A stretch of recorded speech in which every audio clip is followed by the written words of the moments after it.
Here's an important question for those of us in media. When someone you're broadcasting says something untrue or dangerous, what's your responsibility? I read an article yesterday where it said this is one of the finest run campaigns that anybody has ever seen. That's pretty good, right?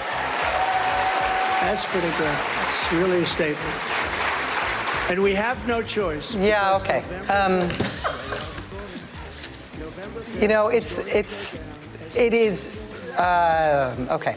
I will say that it is a decision that we revisit constantly in terms of the balance between allowing somebody to knowingly lie on your air about things they've lied about before and you can predict they are going to lie about. And so therefore it is just, it's irresponsible to allow them to do that. It's a balance between knowing that that's irresponsible to broadcast and also knowing that as the de facto, soon to be de facto nominee of the Republican Party, this is not only the man who is likely to be the Republican candidate for president, but this is the way he's running.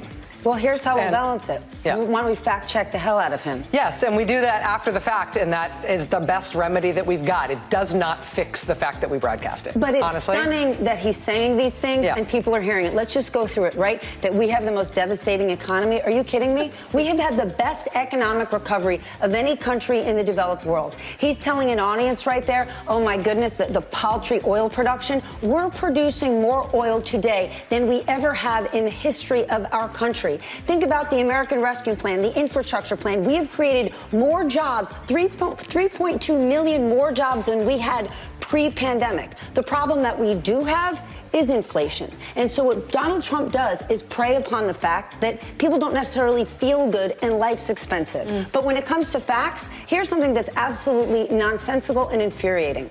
When people's wages go up, they credit themselves. They say, I'm good at my job, I just got a raise. But when everything costs more, they blame the government. Right. And wages are up, which is a huge positive. And one of those reasons wages are up is all the union wins in the last 2 years. And remember, President Biden has stood with those unions. Donald Trump lies. Over 30,000 documented falsehoods since he was elected in 2016. But even winning those electoral votes wasn't enough for him. He had to lie and say that the 3 million votes that separated him from Hillary were all illegals in California. He said that, and we broadcasted it on CBS, ABC, NBC, and Fox. We knew it was a lie, and we still let him say it. You see, in our bend-over-backward attempt at seeming impartial and fair, we just let it go, assuming incorrectly that Americans would do their homework and research. Some did, most didn't. It's irresponsible to allow them to do that. Rachel Maddow is dead on. Allowing Trump to lie on your network is a dangerous and expensive proposition. Expensive in that allowing anyone to say untrue statements about, say, voting machines can cost you a pretty penny. Or in the case of Fox and Smartmatic, about 100 billion pennies. But when you're a public figure, people can say almost anything about you. Larry Flynt published a cartoon in Hustler showing Jerry Falwell having sex with his mother. He went all the way to the Supreme Court and Flynt won. To that end, Trump has said horrible things about public people that is protected under the same principle. But what responsibility does a network have in showing this to the world? For example, Dairy Queen has called Joe Biden a pedophile and Nancy Pelosi a criminal. I know this because I saw it on Fox. Trump called Colin Kaepernick a criminal and a thug. I saw that on CNN. Look, I'm not blaming Trump on anyone but Trump, but I can't help feel that we have some kind of responsibility. This report from Deborah Farrick, we should warn you, what you're about to hear could be disturbing. Networks routinely get the death totals wrong by rushing to be first. It's irresponsible, but it happens. But what about allowing a presidential candidate to lie on your network? Trump lies about things by saying, someone told me, or I heard, or people are saying. And then he says, statistics show that 10,000 illegals sneak into America each day and commit rapes and murders like no one has ever seen before. This is how a person talks who has feared FBI wires his entire adult life. He speaks in half-truths. Trump told a crowd of 5,000 people that you have to fight for what is yours. Where is everybody? Huh? Where is Kamala? And then asked them to follow him to the Capitol, where the peaceful process of certifying the election was underway. But he does mention to the crowd to be peaceful, as if that one word gives him legal relief when the inevitable happens and the Capitol is overrun. By the way, I watched all of this on CNN. Rachel Maddow's style is calm and deliberate, but like the rest of us, she can only take so much. These days, Trump's thinly veiled violent rhetoric is not so thinly veiled. Trump mocked the attack on Pelosi's husband and said if elected, he would investigate arresting members of the Biden and Pelosi family. He also spoke of arresting MSNBC employees. I know this because I saw it on CNN. But when it comes to facts, here's something that's absolutely nonsensical and infuriating. When people's wages go up, they credit themselves. They say, I'm good at my job, I just got a raise. But when everything costs more, they blame the government. Look, I appreciate this line of logic.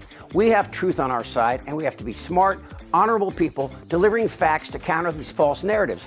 But unfolding and dismantling a lie is much more difficult than simply saying, They're bringing drugs, they're bringing crime, they're rapists. like most of you, I thought this would end Trump's career.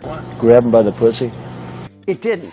Although after Trump apologized and called it locker room talk, he said it might not be his voice. And while Trump was sexually assaulting and degrading women, we were trying to decide whether or not to bleep out the word pussy. There are many moments like January the 6th or the election lie where everyone thought Trump was toast. And it might have been that way, but for two important facts. Number one, it's harder to explain the truth than to tell a lie. For example, explaining to people that immigrants commit fewer crimes per capita involves me explaining to that person what per capita means, and then citing state and federal studies to that end. But that logic no longer works. Why? Because Trump laid the groundwork for his culture of bullshit with two simple words. Fake news. Everything that disparages Trump is met with fake news or some variation thereof. Remember when Sean Spicer said this? This was the largest audience to ever witness an inauguration, period. We had pictures showing actual crowd sizes. Trump said they were doctored or they were rigged. To this day, Trumpers still believe it. The danger in allowing Trump a platform was never more evident than during COVID. There were numerous times where Trump mocked masks and vaccines. He promoted fake cures such as ivermectin or hydroxychloroquine.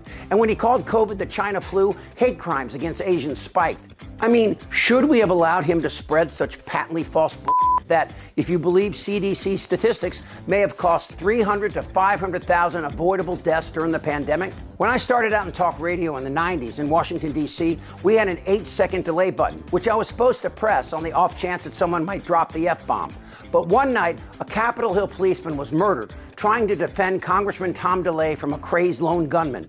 DeLay heard me on the air as he drove home. He called me, and I let him go. He sobbed while chronicling the day's events. At one point, he was crying so hard you could hear him curse. I didn't press the button because it was the truth. So much of this discussion is the result of Trump's declining mental state and the gullibility and ignorance of millions of Americans. And to that point, Rachel's angst, in my opinion, is more about the state of our business. Voltaire once said, if you see an adjective, kill it. We're supposed to give you the facts, and then if a commentary is warranted, make sure the audience knows what's real and what's our opinion. Do you think for a second that Fox, Newsmax, or AON believe any of that? And social media has been the catalyst for this change. 75 years of television journalism disappeared underneath a stained blue dress. Matt Drudge wrote a story that traditional media ignored, and that was that. Now all this freedom has caged us inside this one dilemma: show the lie or censor it. Today, the tail wags the dog. The border between the U.S. and Mexico, it wasn't a problem until we militarized it and kept seasonal workers from California's Central Valley. Today, Trump and Republicans lie about these workers to rally the frightened, uninformed, while these Hispanic Americans make California the 5th largest economy in the world.